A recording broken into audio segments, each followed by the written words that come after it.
முருகர் நம்ம கூட இருக்கும்போது, நாள்கள் தான் என்ன செய்யும், நவக்கோள்கள் தான் என்ன செய்யும். இந்த நவகிரகங்களுக்குள்ள இருக்கிற ஒரு செவ்வாய் கிரகம்னு சொல்லுவாங்க. இந்த செவ்வாய் கிரகத்தோட அனுகிரகம் நமக்கு இருந்தால் தான் நம்ம நிலங்கள்லாம் வாங்கப்படுவோம். ஒரு இடம் நம்ம வாங்குறோம்னா, செவ்வாயோட அனுகிரகம் நமக்கு இருக்கணும்னு சொல்லுவாங்க. அப்படி செவ்வாயோட அனுகிரகம் இல்லாதவங்க சொந்த இடம் வாங்க முடியாதா?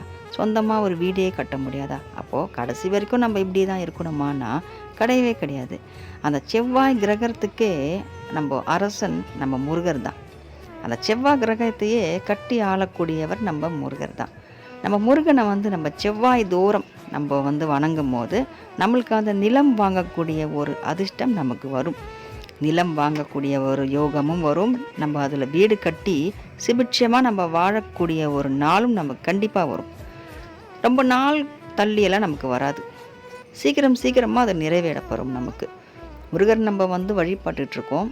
நம்மளுக்கு ஒரு இடம் வேணும், நம்ம ஒரு வீடு கட்ட போகிறோம் அப்படின்னா, முருகன்கிட்ட ஒரு வேண்டுதலோட நம்ம தீர்மானமாக கேட்டு வணங்கிட்டு இருந்தோம்னா, செவ்வாய் தோறும் நம்ம வணங்கணும் முருகனை.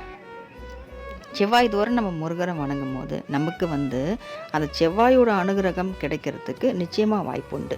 முருகரை கட்டளையிடுவார். அந்த செவ்வாயோட அனுகிரகம் கிடைக்கணும், அவங்க இந்த இடத்த வாங்கி வீடு கட்டி சுபிட்சமாக முருகான்னு சொல்லி அவங்க வாழணும், அவங்க மனசு குளிரணும்னு முருகர் கண்டிப்பாக நம்மளுக்கு முருகர் அனுகிரகம் செய்வார். எந்த ஒரு நவகிரகங்களோட அனுகிரகமும் நமக்கு இல்லைனாலும் அதை நவகிரக நாயகி பெற்ற பிள்ளை முருகர். அவர் நமக்கு எந்த பிரச்சனையாக இருந்தாலும் சரி செஞ்சு நம்ம வாழ்க்கையை சிறப்பாகிறதுல எந்த ஒரு சந்தேகமும் கிடையாது.